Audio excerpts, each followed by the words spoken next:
Hi and welcome along to AFTV Transfer Daily, the show that keeps you up to date with players that have been linked with a summer transfer move to Arsenal. Brought to you today by Flick. It's a brand new app. You've got to get it. The link is in the description. Download it now. Loads of people jumped on it yesterday where we were having lots of discussions around the Arsenal game. If you download the app right now, you got yourself in for a chance to win the brand new Arsenal third kit, which they wore in the game yesterday. And what a game it was. A 3-0 win for Arsenal. Great start to the season and some great performances in there. And it was really, really encouraging to see. And you know what? I was so relaxed watching the game, which is not normally the case. After a little sort of dodgy moment right at the start, where Gabriel, the debutant, had a little bit of mix-up with Leno. Leno pulled off a great save, by the way. Arsenal then just settled into the game, and I thought we were superb yesterday. Played some really good football. It was quick. We moved the ball fast. It was a very, very commanding performance away from home, something that we don't see a lot at Arsenal. I know it's Fulham. You can't get too carried away, but great start to the season. And what a debut for Gabriel. I'll tell you what, you don't want to get overexcited because, Fulham didn't really pose him a lot of problems, but he was composed. He was assured. As I said, he had that little mistake right at the start of the game. But after that, composed, assured, really comfortable, big player, big guy as well. I didn't realize he was that big. And you can see yesterday why so many teams were after him. Remember that. Napoli wanted him, and they was looking at him as a possible replacement for Koulibaly, who's possibly going to be moving on this season.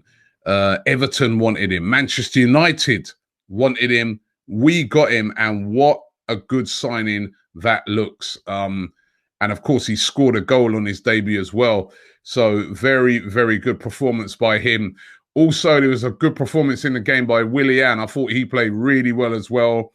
I say 2 assists. People are trying to say 3 assists. To me, it was 2 assists. You can't give that first one as an assist for me, right? But 2 assists. He hit the post as well with a free kick. He just looked very, very good. Of course, Premier League ready because he's been in here all those years at Chelsea. And a very, very good performance by him. Good performance as well by Mohamed Elneny in there as well. You can see him there in the picture. Elneny was saying after the game, and these are his quotes. He said, "I feel really happy, and I have to thank Mikel Arteta for giving me a chance to play. I know it's not easy to be on loan and come back to Arsenal. I'm really happy because I made everyone feel like I was not away from the team. This makes me really happy. I have to thank Mikel Arteta because he helped me a lot to feel like this. He speaks to me always saying things like, we need you on the team. And he is always giving me good feedback and always pushing me to get the best from me. I'm really happy to be here." So those were the words of Mohamed Elneny. And it was a great performance by him. And of course, in the game, the customary goal from this guy, Pierre-Emerick Aubameyang. What a finish. Brilliant finish by him. Great goal. There were lots of rumours. Obviously, the talk is he signing the thing? Mikel Arteta after the game, and these are his quotes. He says, "I'm very positive. We are going to get it done soon. Hopefully, in the next few days, we can give you some news." So very positive on that. As a matter of fact, I can tell you, I have it on extremely good authority that he's already signed. He's signed already, right? And it's just going to be a matter of the announcement, but he has already signed the thing, right? So we don't need to worry about that. He is going to be continuing at Arsenal. And that is, I said it right at the start of the transfer window, the most important signing we needed to do was to tie him down. And it makes Arsenal look attractive. You know what I mean? You've got Pierre-Emerick Aubameyang playing in your team. So great performance yesterday. Lacazette as well, also with a goal. Absolutely brilliant. However, I thought you knew that was coming in it. However, right, and great performance, as I said, by El Neni, but I just kept looking at the team and thinking, just imagine if we do add and it's not a load more, but we add a couple more to that team. What could this Arsenal team do? Could they, put in a really strong, bid for the top four? Could they, with a couple of additions, quality additions, not win the league, but at least be put in a bid, put in a challenge for it? If we had Osim Aouar, for instance, of Lyon, we know it's going to be a lot of money. Lyon saying they want up to £55 million, which I don't think they'll get, but they're going to want something close to that. If we went out there and really pushed the boat out and got this guy, quality player, can create, because, let's be real now, in that team yesterday, all right, the formation we played, but it was two holding midfielders in there. What if there was a Hossim Aouar in there who can be creating as well? And also, of course, there's the one signing that we've been talking about for a long time, again, that would really strengthen Arsenal. Thomas Partey, £45 million release clause. What if Arsenal go out there? And what if they brought in both of those players? Because what I was very impressed about yesterday is the strength of the squad. Remember, Danny Ceballos was on the bench. Pepe was on the bench. So we're building the basis of a good squad. There was no William Saliba, not even in the squad. No David Luiz. So what if we go out there and spend the money on these two players? What could we do? Or if we could only have one of them, and I asked this to some of the fans yesterday, if we could only have one of these guys, who would you take? Thomas Partey or Hossim Aouar? I did a poll on Flick. Get on Flick and vote on the poll. Let me get an update on it, actually. Because I did a poll on it, and I asked that question. If you had to pick between Thomas Partey or Hossim Aouar, what would it be? There's the poll there. Make sure you get on the app. As I said, the link is in the description. Download it. 56% of you say Partey. 44% of you say Aouar. There's already 555 people have voted. Keep voting in that. Partey or Aouar? Or what about both? Seriously, if we bought both of them,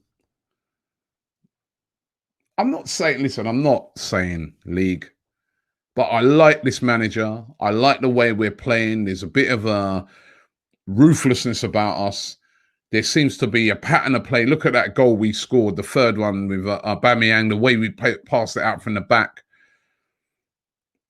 Yeah, I mean, I just look on it and say, right, it'd probably be too early to challenge for the league, but we could put in a serious fight on all fronts if we brought in those couple players, for me, that would add some real top quality to that Arsenal side. And,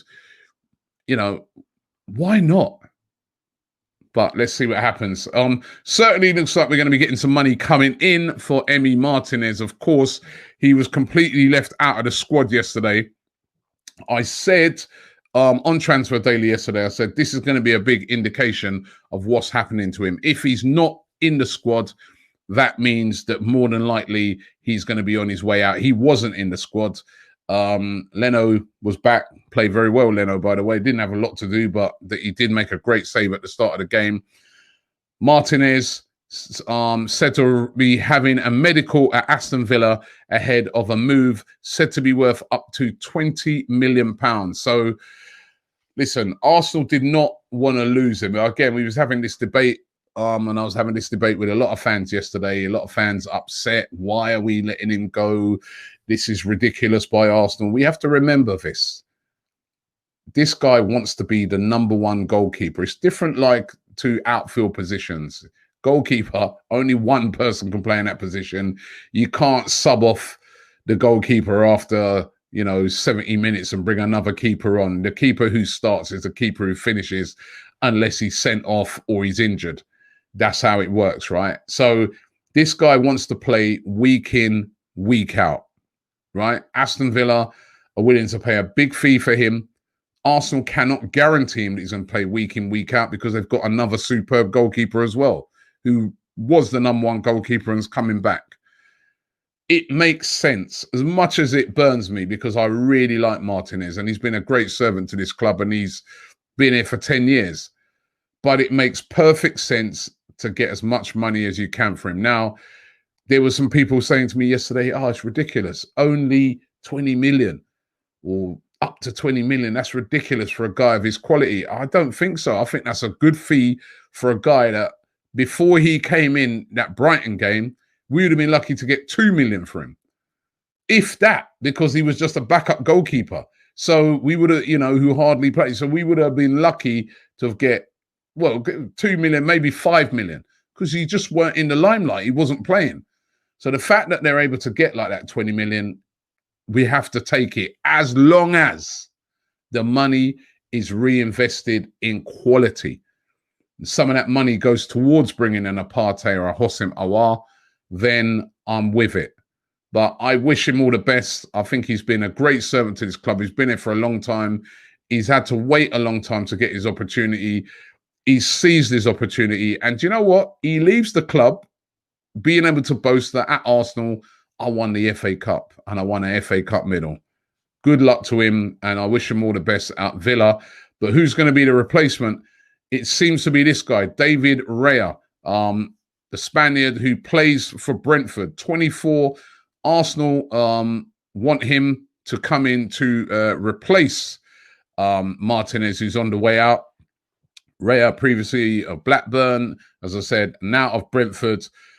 Now, Brentford have been quite adamant that they're not going to sell him. He is not for sale. But all the talk is that if they don't agree to sell him, he's going to force a move by handing in a transfer request. Said to be probably going to cost Arsenal around about £10 million. So they'll be using half of their budget to get him in. But he is a good goalkeeper, very similar in style to Leno. So you can see why Arsenal are interested in him, that modern type of goalkeeper. I keep looking at it and saying that mistake he made in the final of the playoffs where he got beaten by that free kick. But I shouldn't do that because he is a very, very good goalkeeper, will be an excellent backup goalkeeper at Arsenal. And as I said, very similar to Leno, likes to play it out from the back, sort of sweeper keeper. And it was interesting that he was left out of the Brentford squad in their opening day defeat to Birmingham. That, again, tells you a lot. Also, that Brentford are targeting Dylan Phillips of Charlton as his replacement. So, again, lots of signs there telling you that he could be on his way out and could be the replacement coming in to take over from Emi Martinez. Now, also linked with this guy today. He plays for Dijon over there in France. His name is Mounir Chouar. He, again, another player left out of Dijon's squad that's going to be taking on Brest today in Ligue 1. He's a very talented attacking midfielder, only 21. There's a host of clubs looking at him right now. Arsenal said to be one of them. Leeds are interested in him. Wolves are interested in him as well. And as I said, left out of Dijon's squad that's going to be playing today in Ligue 1. Again, that's always a telltale sign. That's one of the things you can tell a lot sometimes when leagues start back and players start getting left out that are normally regulars. Obviously, the clubs don't want nothing to happen to them while they're subject to these bids.